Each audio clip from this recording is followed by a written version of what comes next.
নাও যাবে না, ও পারে না।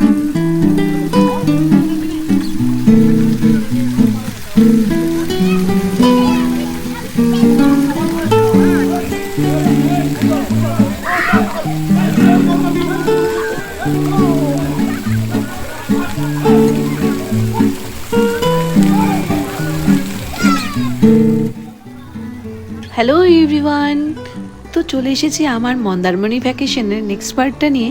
তো চলো, এটাই হলো ফাইনাল অ্যান্ড শেষ পার্ট। তো এখানে আমি সমস্ত ডিটেলস যেগুলো বাকি ছিল সেটা আমার এই ভ্লগে দিয়ে দেবো। তো তাজপুর থেকে ঘুরে এসে সবাই মিলে আবার সুইমিং পুলে নেমেছে। তো প্রথমে ডিসাইড হয়েছিল যে আমরাও নামবো, বাট ওই কিছু কারণবশত আমার আর নামা হয়নি। তাই এই যে দেখো, মেয়েগুলো সব মানে বাচ্চাগুলো বাবাদের সাথে নেমেছে। তো এখানে তো বাচ্চাগুলো প্রচুর আনন্দ করছে, আর তার সাথে সাথে বাচ্চাদের বাবারাও।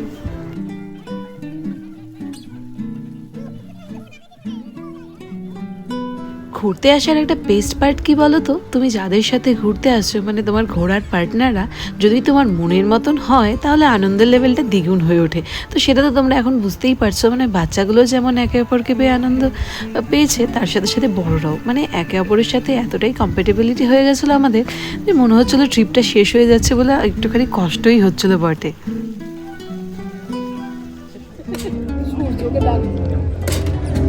এগিয়ে যাচ্ছি, পরে দেখাও। তো ওরা তো ওইদিকে সুইমিং পুলে আনন্দ করছে, এদিকে আমরা এসেছি এখন ডাব খেতে, তার সঙ্গে সঙ্গে ওদের জন্য ডাব নিয়ে যাব।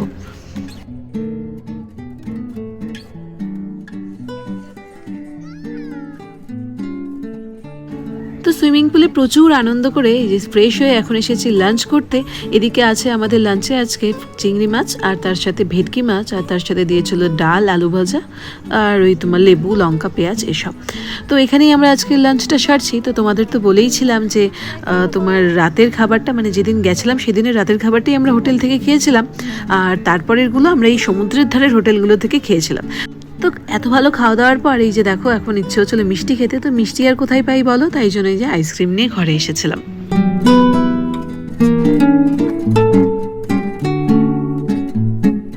তো খাওয়া দাওয়ার পরে ভাত ঘুম দিয়ে এই যে এখন সন্ধ্যাবেলায় আমরা এসেছি নিউ দীঘাতে জগন্নাথ ধাম দর্শনের জন্য।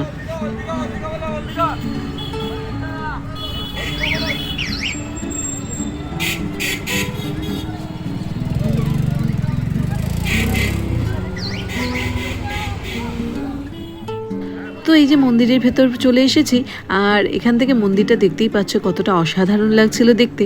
তো আমরা পেছনের দিকটার গেটের কাছে চলে গেছিলাম, তাই জন্য আমাদের অনেকটা পথ ঘুরে এসে এই যে সামনের গেট দিয়ে আসতে হয়েছিল, কারণ কি পার্কিংটা আমাদের জানা ছিল না বলে আমরা ওই পেছনের দিকটায় চলে গেছিলাম। তো যাই হোক, মন্দিরে চলে এসেছি।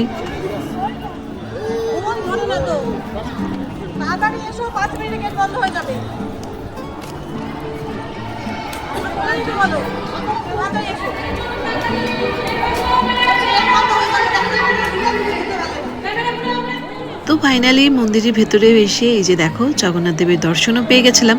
হাতে আর কয়েক মিনিট বা কয়েক সেকেন্ডই ছিল, শুনতেই পেলে, কারণ 8টার দিকে মন্দিরটা বন্ধ হয়ে যায়।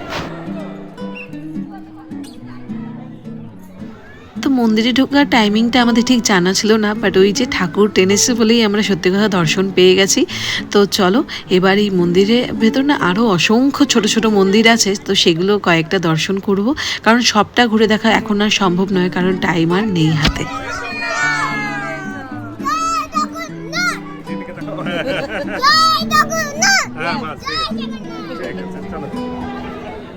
দিদির মতন নাচো।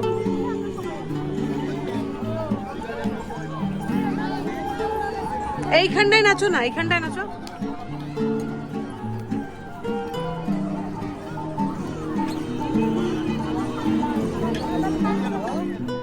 তো পুরী যাওয়ার সৌভাগ্য তো আমার এখনো হয়ে ওঠেনি, বাট এখানে এত সুন্দর জগন্নাথ দেবের দর্শন পেয়েছি যে পুরী যাওয়ার ইচ্ছেটা আমার আরো দ্বিগুণ হয়ে গেছে। তো মন্দির থেকে বেরিয়ে সবার একটুখানি ক্লান্তি লাগছিল বলে এই যে দেখো চা খেতে চলে এসেছি, আর তার সঙ্গে ছিল বিস্কিট। তো বাঙালির তো ক্লান্তি কাটানোর একটাই অপশন, সেটা হলো চা। মানে যাই হোক না কেন চা অলওয়েজ তোমার মানে ফার্স্ট প্রেফারেন্স। তো চলো চা খেয়ে এবার বেরিয়ে গেছি আমাদের হোটেলের উদ্দেশ্যে। আর এইদিকে দেখছো ওল্ড দীঘা হয়ে ফিরছি বাড়ি মানে হোটেলে, আর এদিকে রাস্তার ভিড়টা জাস্ট দেখো, মানে দিন যাচ্ছে লোকের ভিড় জাস্ট উপচে পড়ছে। এই চিনির বাড়ি যাবো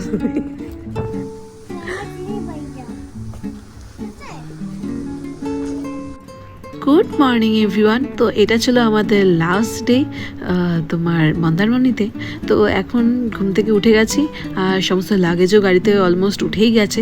এবার এই বাইরে এসে বসেছি কারণ ব্রেকফাস্টের টাইম এখনও হয়নি আর আমাদের একটু আজকে তাড়া আছে, তাই জন্য তাড়াতাড়ি বেরোতে হবে বলে এই যে দেখো আমরা একটুখানি বলতে পারো অ্যাডভান্স বাইরে চলে এসেছি।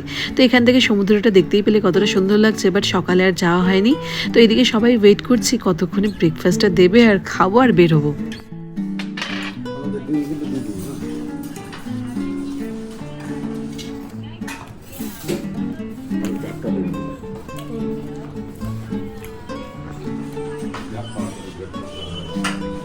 তো চলে এসেছি ব্রেকফাস্ট টেবিলে আর এখানে আমার প্লেটে আছে লুচি, ঘুগনি, উপমা, ব্রেড।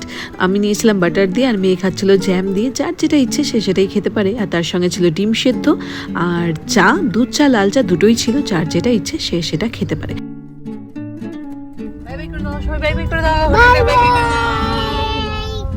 চলো আমরা এখন বাড়ি যাচ্ছি। আমরা চিনি বাড়ি যাচ্ছি। তুমি কি করবি? Good girl. তুমি গুড গার্ল। তুমি চিনি বাড়ি যাও। তো ব্রেকফাস্ট করে এই যে এখন বেরোচ্ছি বাড়ির উদ্দেশ্যে। তো মনটা তো একটুখানি খারাপ লাগছেই বটে, কারণ এই দুটো দিন মানে সবারই বেশ ভালো আর আনন্দে কেটেছিল।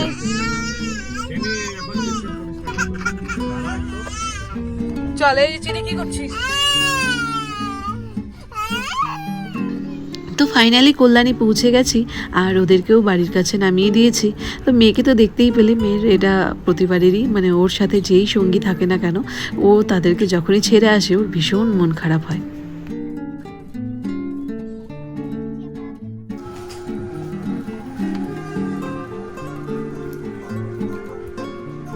দেখো আমি হাতটা করছি। তো বাড়ি এসেছি বেশ অনেকখানি হলো আর এসে ফ্রেশ হয়ে এই যে দেখো ওর বাবা আবার বাইরে থেকে লাঞ্চও নিয়ে চলে এসেছে, তার কারণ 2:30-এর মতন বেজে গেছিলো। তো বাড়ি এসে আর কি রান্না করব বলো, তাই এই যে দেখো একটা ভেজ থালি এনেছিল আর তার সঙ্গে এনেছিল আমাদের জন্য বিরিয়ানি। তো এই ছিল আমাদের আজকের লাঞ্চের মেনু।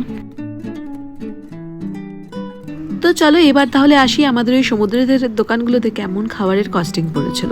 তো আমরা ওই যা খাবার দাবার খেয়েছিলাম, তো তার মধ্যে তোমাদের তো দিনেরটা দেখিয়ে দিয়েছিলাম। তো সেখানে আমাদের ওই 1500-র মতন হয়েছিল বিল। আর তারপর রাতে নিয়েছিলাম চিকেন, রুটি আর তার সঙ্গে রাইস। তো ওটাতেও আমাদের ওই 1300-1500-র মতন বিল হয়েছিল। তো এই ছিল আমাদের খাবারের কস্টিং।